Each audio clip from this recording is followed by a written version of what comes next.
अस्सलाम वालेकुम। USSC concept series में जो आज का हमारा टॉपिक है वो है the era of great depression and the new deal by Franklin Delano Roosevelt. तो यूएस हिस्ट्री में जो एरा है 1929 से लेके 1939 तक का एरा, उस एरे को हम ग्रेट डिप्रेशन के नाम से याद करते हैं। इसको ग्रेट डिप्रेशन के नाम से क्यों याद करते हैं और जो एरा ग्रेट डिप्रेशन है इसकी कॉजेज क्या थी। ग्रेट डिप्रेशन एरा के अंदर यूएसए एक बहुत ही सिवियर इकोनॉमिक क्राइसिस में चला गया था। उस इकोनॉमिक क्राइसिस की बहुत सी वजूहात थी जिनको भी हम देखेंगे, और इस एरा के अंदर बहुत से लोग अनएम्प्लॉयड हो गए थे, जो उनका ग्रॉस नेशनल जो प्रोडक्ट है वो फॉल कर गई थी, और बहुत से इश्यूज अमेरिकन सोसाइटी के अंदर अराइज हो गए थे इकोनॉमिक रिसेशन की वजह से। कुछ जो राइटर्स हैं वो ये कहते हैं कि जो ग्रेट डिप्रेशन का एरा है, जो एक इकोनॉमिक क्राइसिस था, ये प्योर यूएस फिनोमेना है, ये सिर्फ यूएसए के अंदर ये एरा एग्जिस्ट करता था। कुछ राइटर्स का ये ओपिनियन है कि जो ग्रेट डिप्रेशन का एरा है वो एक ग्लोबल फिनोमेना था, कि यूरोप के अंदर भी बहुत बड़े लेवल पे इकोनॉमिक रिसेशन आ गया था और उसके इम्पैक्ट्स पड़े यूएसए के ऊपर भी। तो ये डिफरेंट राइटर्स के व्यूज हैं।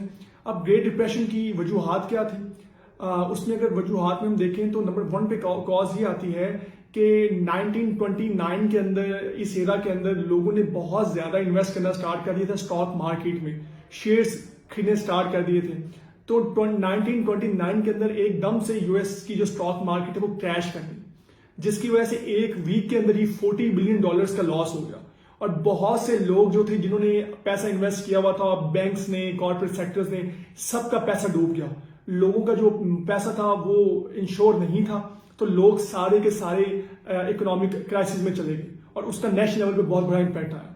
उसके बाद जो उस वक्त ओवर प्रोडक्शन हो रही थी एग्रीकल्चर सेक्टर के अंदर, ओवर प्रोडक्शन हो रही थी इंडस्ट्रियल सेक्टर के अंदर, तो एग्रीकल्चर सेक्टर के अंदर जो ओवर प्रोडक्शन हो रही थी उसकी वजह से फार्मर्स को अच्छे रेट्स नहीं मिल रहे थे, जिसकी वजह से जो उनकी परचेजिंग पावर कैपेसिटी है वो कम हो रही थी।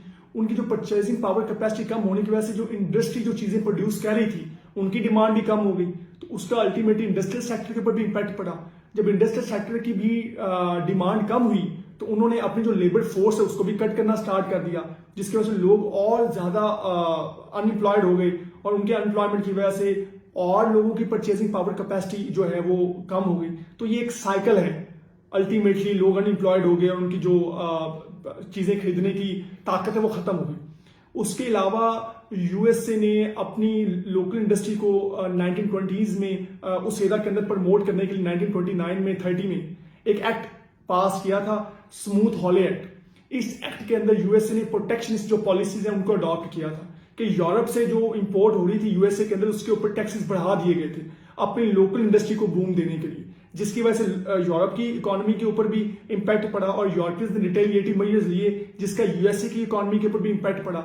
साथ ही में मिसिसिपी जो वैली है उसके अंदर ड्रॉट आया, कहर पड़ गया, जिसको डस्ट बाउल के नाम से याद किया था 1930 के अंदर। तो उसका भी अल्टीमेटली यूएस इकोनॉमी के ऊपर बहुत बैड इम्पैक्ट पड़ा, क्योंकि वहां की जो एग्रीकल्चर लैंड सारी थी, वो लोग थे, वो सारे बर्बाद हो गए थे। जो ये ग्रेट डिप्रेशन एरा है, इसके जो इकोनॉमिक, सोशल और जो पॉलिटिकल इम्पैक्ट्स हैं अब हम उसकी बात कर लेते हैं।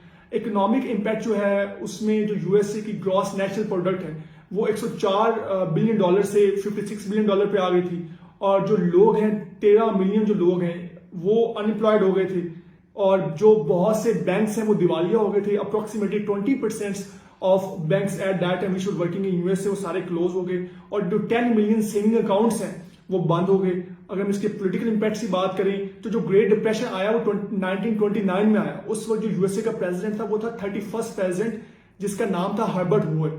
ये रिपब्लिकन प्रेसिडेंट था, तो ग्रेट डिप्रेशन की वजह से उसका पॉलिटिकल इम्पैक्ट ये आया कि रिपब्लिकन का जो एरा था वो खत्म हो गया, फिर डेमोक्रेट्स को लोग ले आए पावर के अंदर, कि 1932 में जो 32 प्रेसिडेंट है फ्रैंकलिन डिलानो रूजवेल्ट, उनको आने का मौका मिला।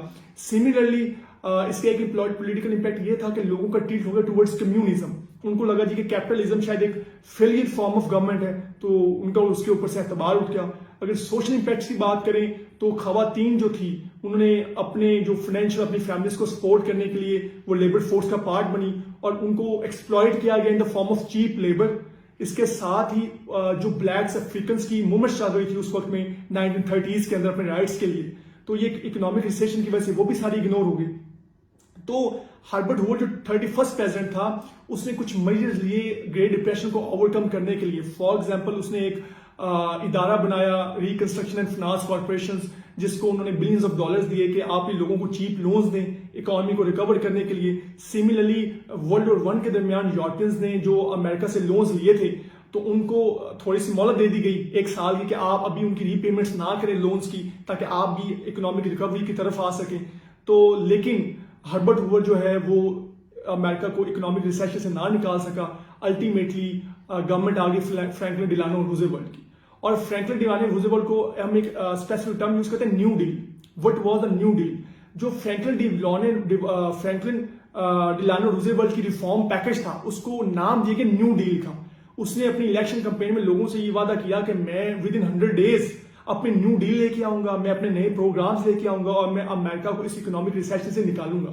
और फिर वो जब आया तो विद इन 100 डेज उसने 42 नई गवर्नमेंट एजेंसीज क्रिएट की, और जिसकी वजह से लोगों को बहुत ज्यादा एम्प्लॉयमेंट मिली। और उसने बहुत से लॉज पास किए जिसमें लोगों को चीप लोन्स दिए गए, और जिसमें इंडस्ट्रीज को फाइनेंस किया गया चीप लोन्स देके, और फार्मर्स को सब्सिडीज दी गई। और इस तरह उसने अपने प्रोग्राम के थ्रू अमेरिका को ग्रेट डिप्रेशन से निकाला। और अगर हम इसका सारे का एनालिसिस लें तो न्यू डील का इम्पैक्ट क्या पड़ा फ्रैंकलिन डी रूजवेल्ट की? वो ये पड़ा कि उससे एक तो जब उसने बहुत सारा पैसा लगाया विद इन यूएस से, जिसकी वजह से अमेरिका को और लोन्स लेने पड़े और उनके लोन्स में इजाफा हो गया। किसी हद तक उसने ग्रेट डिप्रेशन पे काबू जरूर पा लिया था, लेकिन इसके फिर कुछ नेगेटिव इम्पैक्ट्स नहीं आया कि एक तो अमेरिका का जो कर्जा वो पहले से भी ज्यादा बढ़ गया। सेकेंडली इसका एक नेगेटिव इम्पैक्ट ये आया कि जो गवर्नमेंट था, गवर्नमेंट का कैपिटलिज्म है, उसको गवर्नमेंट का ये कंसेप्ट था, उन्होंने लेजर फेयर जो कंसेप्ट था इकोनॉमी का, उसको अडॉप्ट किया हुआ था। लेजर फेयर का मतलब होता है कि गवर्नमेंट इकोनॉमिक अफेयर्स में बिल्कुल इंटरफेयर नहीं करेगी, लोग अपना बिजनेस खुद चलाएंगे और गवर्नमेंट उनके मामलात में बिल्कुल दखल नहीं करेगी। लेकिन फ्रैंकलिन डिलानो रूजवेल्ट की गवर्नमेंट ने इकोनॉमिक अफेयर्स के अंदर बहुत सी उन्होंने इंटरवेंशंस की, और उन्होंने जो ये लेजर फेयर इकोनॉमी का कंसेप्ट था इसको डाइल्यूट किया, और जो फेडरल गवर्नमेंट का रोल था उसको एक्सपैंड किया, जिसकी वजह से जो स्टेट्स के राइट्स हैं वो कंप्रोमाइज हुए। तो ये था जी आज का हमारा topic, great depression and new deal. Thank you, Allah Hafiz.